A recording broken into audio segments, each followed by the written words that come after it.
I got some good news for you, some bad news for you about the military in America. The good news is we are so much nicer in the Army. We are no longer mean, challenging people, telling them to toughen up because we care so much about your well-being. But the bad part about the military is we got weaker. Matter of fact, here's a recent article that came from Wall Street Journal stating in 2022, the U.S. military had its toughest recruiting year since we were doing an all-volunteer military in 1973. Here's the shortfall. Army's goal for 2022 for recruiting was 65,000. They fell short by 15,000 people, that's 23%. Navy's goal was 38,000. They fell short by 10,000, that's minus 26%. Air Force was 27. They fell short by 3,000, minus 11%. Marines were the only ones that had a goal and they hit it. And when I share with you the data today, I'll give you one that's going to drive you crazy. Did you know we spend the same amount of money to Ukraine already in the fight against Russia as Russia's entire military budget was last year? Wait till you see some of this data. You're going to say, what the hell are we doing in America? Let's get right into it.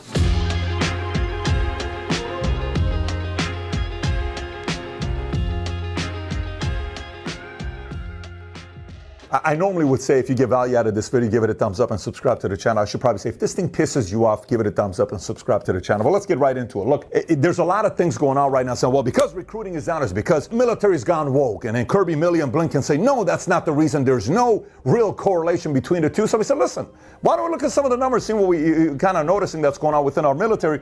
Because safety and security is very important to you, to I got a family. I'm sure you want to be safe as well. So let's see what's really going on here.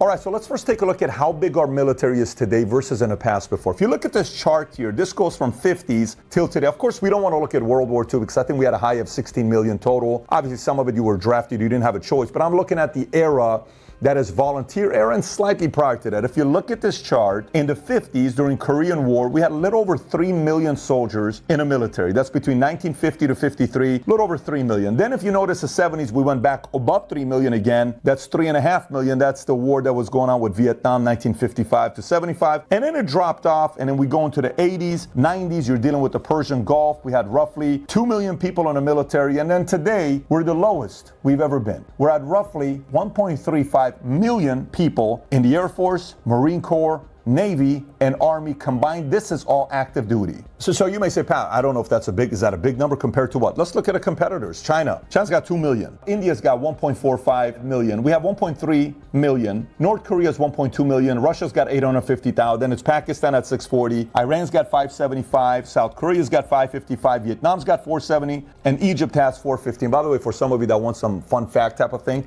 active and reserve, Vietnam's the most with around 5.5 million. They're really concerned if another Hiroshima happens again, so they want to make sure they stay paranoid. Now let's look at some stats here. Today, nearly 80% of all Army recruits have a family member who served, meaning if I join, maybe it's like, my dad served, I want to do the same. My uncle served, I want to do the same. At the same time, the Department of Defense said that 77% of American youth are disqualified from military due to a lack of physical fitness, low test scores, criminal records, including drug use, or other problems. So if you don't have that big of an inventory and they're not qualified, what do you have to do? You either have to keep the standards the way it is or say, well, why don't we just lower the standards to get more people that get in? And then at the same time in 2021, only 9% of young people ages 16 to 21 said they would ever consider joining the military. Now let's take a look at what's happened in America with different policy changes since 2011 to today. 2011, U.S. repealed the Don't Ask, Don't Tell policy, prohibiting gay recruits from serving openly in the military.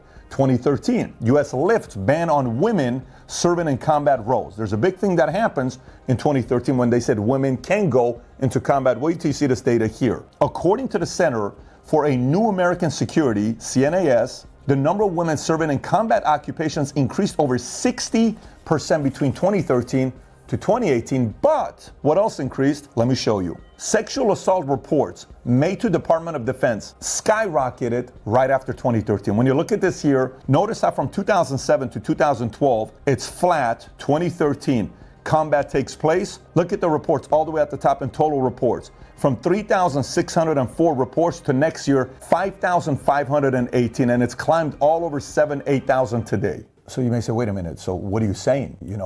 That's okay? I'm not saying it's okay. All I'm saying is when you send thousands of men who are 18 to 25 years old with the testosterone level here and the ratio for soldiers in active duty, not in combat, is for every 5 male active duty, there's 1 female. So out of 6, 1 is a female, 5 is a male, and in combat, the ratios are astronomically higher. You're putting these men in a bad situation.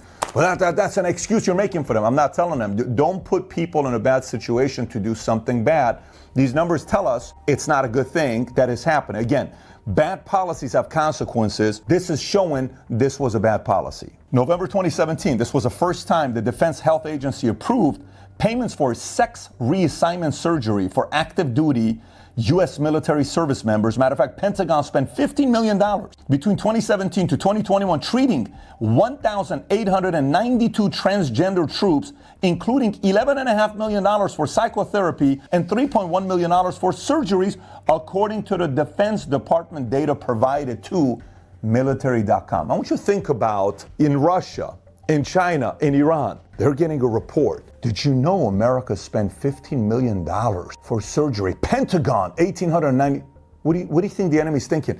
Oh my God, we're going to go against transgenders. We have to be very careful because this is like a level above Navy SEAL. Or do you think they're laughing, saying, what the hell happened to the most feared military in the world? Is that really what the Pentagon? Who the hell is running the Pentagon to prove numbers like this? How would you look at it if the military said it? By the way, you can talk about woke policies maybe in business and other places and sell it. In war, where your safety's on the line, this sounds ludicrous to me. I don't know if it does to you as well.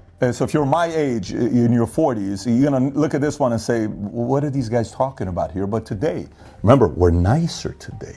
We're more pleasant today. We do wusa today in the military, and we do yoga, because that's how we defend our country, by being peaceful and telling the enemy, hey, China, before you kill us, why don't we do yoga together so we can have more peace? What do you think about that? China's going to be like, you're out of your flipping mind, Mr. Enemy. Boom. We win. 2018, big change, big policy change. You ready? Harassment prevention and response in the armed forces. Policy created under direction of Defense Secretary Jim Mattis. So in 2018, Jim Mattis came up with a policy. The whole thing was around anti-bullying policies, which he came up with. And they defined bullying as offensive jokes, epithets, ridicule or mockery, insults or put-downs, displays of offensive objects or imagery, stereotyping, intimidating acts, veiled threats of violence, threatening or provoking remarks, slurs, derogatory remarks about a person's accent, displays of racially offensive symbols. Sounds like The Last Dance with the Chicago Bulls when you played with Michael, because sounds like all that stuff was Michael doing that when he was challenging his people, and we call him the greatest of all time. I understand some of these things may be harmful, hurtful, hurt someone's feelings, but you're defending a nation. Maybe in 3rd grade, I understand these things. Maybe in 5th grade, maybe in a church, okay, you can't cross the line with this stuff, but you're being mentally toughened up to imagine what the enemy's going to tell you. If you can't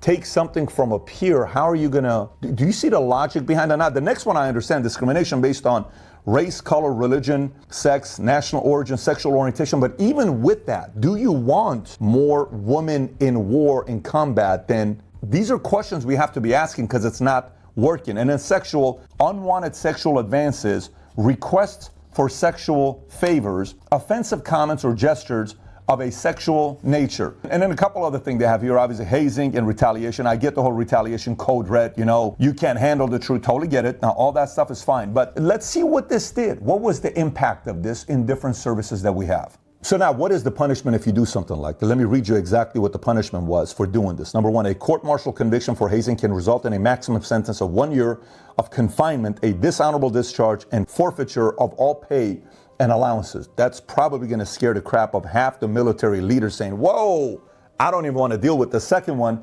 A non-judicial punishment for hazing can result in a reprimand, loss of rank, extra duty, restriction to quarters, or a combination of these punishments. A victim of hazing can also file a civil lawsuit against the perpetrators. Now, you and I may have a different opinion. Some of you guys may say, Pat, what's wrong with that? We should have that. Totally fine. Is it working? And if we're mentally and emotionally preparing you to do what? To go shoot the last shot, and while you're shooting the free throw, the player shouldn't say anything bad to you because it's going to hurt your feelings? Okay, fine. You want to put that in your little league? Do it. You think the enemy is going to go by these same guidelines? You think the enemy is going to be like, I can't say bad words about you, you little shorty. I can't say anything bad about you, you little fatty? Or you think they're going to come at you and emotionally try to Like, this is either going to work or it's not going to work, but just think about from the enemy standpoint. The enemy is looking at this saying, what a bunch of mentally and emotionally weak people Americans have become. This next one's pretty wild. In 2020, Army replaces Shark Attack with team events called the Thunder Run, meaning Shark Attack, if you don't know, they don't say go swim with sharks. Shark Attack in the military is when drill sergeants screaming in trainees' faces as they stepped off the buses, ordering them to perform exercises using loaded duffel bags. I clearly did this in 1997 when the drill sergeant was hitting me with his hat. Go, hey, private, get your duffel bag. I remember that. Drill sergeants were charged with assessing the trainee's ability to handle stress, singling out the perceived undesirables by enveloping them in a manner that emulated a shark attack. So that's what they did before. And by the way, they replaced that with Thunder Run, which is incredibly nice. Okay, very nice. Let me share it with you. Team building exercises that aims to build trust in recruits are penalized with physical exercises instead of getting screamed at. What a generous climate to prepare these young soldiers to protect our country, because the enemy is getting nicer. We have to definitely consider getting nicer. August 2021, the botched withdrawal from Afghanistan. We left $80+ billion of equipment there. It's not a big deal. We can make that again and sell it again. Just come back, guys. Then in May 13, 2021, the woke recruiting cartoon, Emma with two moms. I don't know if you've seen that. If you've not seen it, this is when they started saying we have to kind of inject woke in military. Now it's in front of all of us. We're seeing it. October 2021, maybe emotional for some. You ready? Not a General Patton, something better than Patton. A 4-star trans general. Imagine when the enemy hears about that. Can you imagine? She is like, guys, it's over. We're shivering. We're going to face a 4-star trans general? This person's going to have strategies better than Napoleon, better than Patton, better than all of these guys combined. It's game over. Let's just kind of surrender and say, you know what, US? You guys got it. You win. Next, November 2021, DOD mandates COVID vaccines for all service members. By 2020, roughly 40,000 National Guard and 22,000 Reserve soldiers who refused to take the vaccine have been cut off from military benefits, according to the U.S. Army, and more than 8,400 service members were discharged for refusing the shot. April 2023, you ready for this one? Air Force will allow more body fat for recruits as service struggles to find new airmen. Male recruits are now allowed to have up to 26% body fat, used to be 20%, and women are allowed to be 36% body fat, it used to be 28% body fat. So let's talk about the problems. Why is only 9% of kids 16 to 21 thinking about joining the military? Do they love their country? Do they have pride in America? Let me share with you some statistics here. Here's Americans on being proud to live in the United States in 2022 by generations. Baby boomers, 73% of boomers are proud to be Americans. Gen X, my generation, 54% are proud. Millennials, 36% are proud. But Gen Z, only 16% of them are proud to be Americans. By the way, who does Gen Z spend a lot of time around? Schools. Oh, what are you saying, Pat? Yeah, they're in high school, they're in middle school, they're in junior high school. Are you saying teachers are not proud to be Americans? Why else would they not be proud to be Americans? They spend more time around teachers than they do around their parents. Who else would inject not being proud of being an American? Mom and dad are working from 8 to 6 o'clock in the afternoon, evening 5 o'clock, and then they come home and they're watching TV. But they're around teachers all day long saying, well, America's not what it used to be. America's capitalist. America rich people. Man, I hate America. America sucks. That's why we have these numbers. By the way, in China, you ready? 2023 Global Public Opinion Index showed 80% of respondents are honored to be Chinese and 85% often proud of the country's achievement. Russia, 67 to 83% are proud. Iran, 67 proud. US Gen Z, 16% proud. Let me show you this other chart by Statista. Take a look at this here. The red says extremely proud, very proud, and the blue is just extremely proud, okay? It used to be 90% in the early 2000s. We're at 65%, and the blue used to be in the 70% in the early 2000s. We're at the lowest we've ever been. 38% is how proud we are to be American. Interesting. Greatest country in the world, creates tens of millions of jobs worldwide, has done so much good for society, but we're not proud to be Americans. Why would anybody join the military that they're not proud of their country?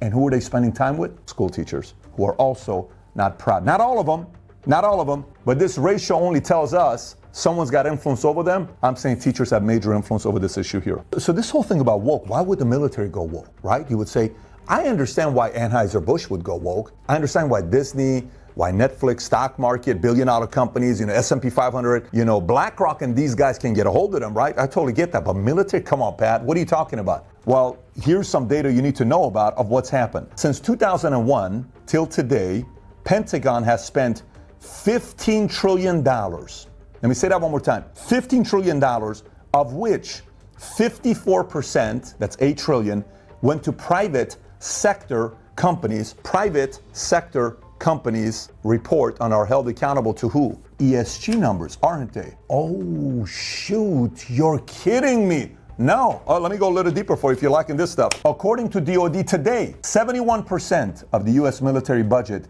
goes to private defense contractors. Let me give you some of these numbers here. You ready? Number one, Lockheed Martin, $39.2 billion. Number two, Boeing, $23.6 billion. Number three, Raytheon, then General Dynamics, then Northrop Grumman. Look what number six is. How the hell is Pfizer on this list? $13.3 billion for what? Pfizer's even making money off the military for the vaccine? Then you got L3 Harris Technologies, then it's Humana, then you got Huntington Ingalls, and then number 10 is Moderna, got $7 billion? From who? Are you serious? Yes. Who controls that? The same ESG folks. And by the way, you want to look at lobbyists, where they rank, how much money they're spending on this? Let me just give you the leaders bulletin on lobbyists on what these guys are doing. And FYI, you know how typically it's always been, well, Republicans are all about the war and that we can buy Republican senators and Republican congressmen and Republican this, but Democrats, Democrats, they're typically bought by Pfizer and Big Pharma, but Republicans are the military people that buy them with these big military contractors. Today, both Republicans and Democrats are for war. Take a look at this data here. So by the way, here's an overview from 2015 to 22 of defense aerospace lobbying. And it shows the companies Lockheed Martin, Boeing, Northrop Grumman, United Technologies, Electro Impact, then how much money they gave to Dems versus Republicans. Do you see that? So at the top, 2015-16, Lockheed was 1.5 to Democrats, 2.2 Republicans, 1.616, 1.318. If you notice, Republicans were getting more money. Even in 2017 and 2018, Republicans were getting more money than Dems. In 2019-2020, still Republicans were getting more money on the Lockheed Martin side, but watch who flips. Northrop Grumman gave more money to Dems than it gave to Republicans. And then at the bottom, if you look at Lockheed Martin, 21-22, more to Democrats, Northrop Grumman, more to Democrats than the smaller ones. They're about even to each other, but Democrats are now getting more money from Lockheed Martin and Northrop Grumman than Republicans are. We've always been told, Pat, Democrats are not for war. Well, not according to the money that's being given to the Dems today. Maybe parties have changed a little bit. Let's talk about solution. Remember earlier I said, if this thing pisses you off, give it a thumbs up and subscribe to the channel. Are you pissed off yet? Well, let me give you the solution, right? So for me, here's where the buck stops, where the problem is. What happens? Have you ever had a job when you went to orientation? Or have you gone to college when you go to an orientation? Or have you ever played for a sports team and you gone to orientation, or joined the church and you go to orientation 101? What do they sell you? They sell you the company. Well, let me tell you, Xerox was first founded, the company's name was Haloid, and the founder was this, and da-da-da-da. And our pride in the company is this. Or you work at Apple. Steve Jobs and Steve Wozniak had an idea back in 1976 when they noticed Bill Gates was doing this, and they said, they're going to build a computer, the PC, personal computer. Oh, wow, what a great history. And Notre Dame is known for before Lou Holtz and da-da-da. The New York Yankees, George Steinbrenner and Babe Ruth and da-da-da-da. Man, I'm so proud to be a Yankee. Every school year should start with every teacher in every class for the entire week selling America on why it's the greatest country in the world. Every kid in orientation first week needs to be sold on the greatness of America, the positive impact it's had in the world where you and I, whatever religion we are, whatever color we are, whatever part of the world we are, we can coexist. You like the Red Sox? I like the Yankees. You like the Lakers? I like the Clippers. You're a Muslim? I'm a Christian. You're an atheist? I'm a Scientologist. It doesn't matter. We can coexist because this is the greatest country in the world where 40 million immigrants are here. They can go to any other country in the world. They can go to China. They can go to India. They can go to Russia. They can go to Iran. They can go to Colombia. They can go to Cuba. They can go to Venezuela. They can go to Germany, but they chose America. Why did you choose America? It's on an island of its own. You got to fly from China to come. You got to fly from Middle East to come. You got to fly from Europe to come here. Why are you coming here? Why don't you go through the surrounding countries? Because this is the greatest country in the world. And we have to be proud. When I joined the Army, I'll never forget, I'm in Fort Jackson, South Carolina. I joined April 15th of 1997. Memorial Day came. I'm in formation looking at grown men and women, E8s, sergeant majors, first sergeant E8s, captains, colonels, generals, tears. And we're looking at, I'm proud to be an American. They sold you on the greatness of this country, and you have to be proud about it. If we do that, kids are going to say, I love America. I love America. I love America. Prom Star said when we took out the Pledge of Allegiance, last one was June. You know what we do in America in June? Pride Month. What do you see everywhere? You see the rainbow flag everywhere. For an entire month, we dedicate to a small community an entire month. But the majority of Americans get one day, and that's 4th of July. What? No. Pride Month to celebrate maybe a community, maybe a day, maybe a half a day. Proud to be an American? Every day. Every day. You and I need to be proud to be Americans, not one day. Every day. We need to sell our story to the kids early on. I definitely don't think we're doing that. My second concern is, I don't know how we do this, but companies that are able to leverage the military to make a lot of money and they get the government contracts, Northrop Grumman, Raytheon, all this stuff, they have to be either excluded from ESG guidelines, because then that officially means that BlackRock, Vanguard, and State Street are running the military. Who the hell are you to be? You officially are more powerful than a commander-in-chief? What are we talking about here? No. Stay out of this business. This is none of your business, okay? We're trying to protect the average American's house and make sure we keep their freedoms. ESG has no place in the military. Zero place in the military. We have to keep that outside of the military. You go screw up as many Fortune 500 companies you want to do, okay, because long-term everyone's going to realize your philosophies don't work, okay? Even Larry Fink recently said ESG has been weaponized. We have to change the word to something else. ESG has not been weaponized. You've weaponized ESG against the American people, not the American people and the critics using the word ESG as a way to weaponize against you. Who the hell are you? An $11 trillion company to tell American people we're weaponizing against you? You're doing it to the American people and they're sick of it. Simple. Military, there is no place in ESG in the military. Next one, I'm like, as a financial advisor, I've been a financial advisor since the day before 9/11. I got my Series 7 in November of 2001. And so I've been sitting with clients. So you have to look at our balance sheet, family's numbers, what they're looking at, what are you spending, what's coming in, income, outflow, all that stuff. So U.S. is spending last year $801 billion in the military. Number two is China, 293. Then it's India, 76. Less than a tenth of what U.S. spends. UK, 68 billion. Russia, 65.9. Annual, Russia, 65.9. We send 66 billion to Ukraine, while Russia's annual is 60. You tracking? This is like weird stuff, right? France, 55.6. Germany, around the same. Saudi, 56, around the same. Japan, 54. South Korea, 50. What the hell are we doing with this $801 billion? Where's this money going to? Where's accountability with this? Guys, I'm a pro-military guy. I'm a pro-Second Amendment guy. But what are we doing with this $801 billion? I think we need to kind of audit it and see where the money's being spent. Where's it going to? Where's the investments we're making? Is it wise investments we're making? Why do we use the US dollars to make money for these other companies, 71%? It's a little bit concerning. And last but not least, whether you're a Democrat or Republican, if I read structure on what the Kennedy's family stood for, Bush's family stood for, you like one, you don't like the other, I don't care. I'm just telling you what these families built from the top. The idea was that there's 4 ways to give back to your country. Number 1 is through military. Number 2 is through public service, politics, whatever you want to get into. Number 3 is through church. And number 4 is through charity. Go, participate and get involved in a nonprofit organizations. This is something where we have to contribute to what this great nation has done for us. This place was here way before you and I got here, unless if you're 250 years old, and you're not. These 56 men built it, and we are the recipients, the beneficiaries of these incredible policies in this Constitution and the Bill of Rights. We are the recipients of these 56 men who were anti-establishment men against Britain, where they said, no, we want to be free, we want our people to be free. So we went from having 56 men who were anti-establishment, wanting to fight for the freedom of you and I, to now going back and becoming exactly what we... Do you understand what's going on here? It's kind of weird, right? So if you love America as much as I do, this is when we got to be a little bit vocal and sell America to everybody around us. Tonight, after you watch this video, sell it to your brother, to your sister, to your husband, to your wife, to your coworkers. Just go tell them why you love America so much. Actually start that tradition. Make a video today, post it on Instagram, post it on Twitter, tag me. Here's why I love America. And let's start this tradition going of telling everybody, even if 22 people see it, even if 600 people see it, who cares? Let's tell our story. It's this simple. My name is Patrick Bet-David. Let me tell you why I love America. And post it. See if we can create a movement of why I love America, hashtag. And get other people to say, wait a minute, you're wrong, but America sucks, but America this. And we keep saying, here's why I love America. Here's why I love America. Here's what I love America.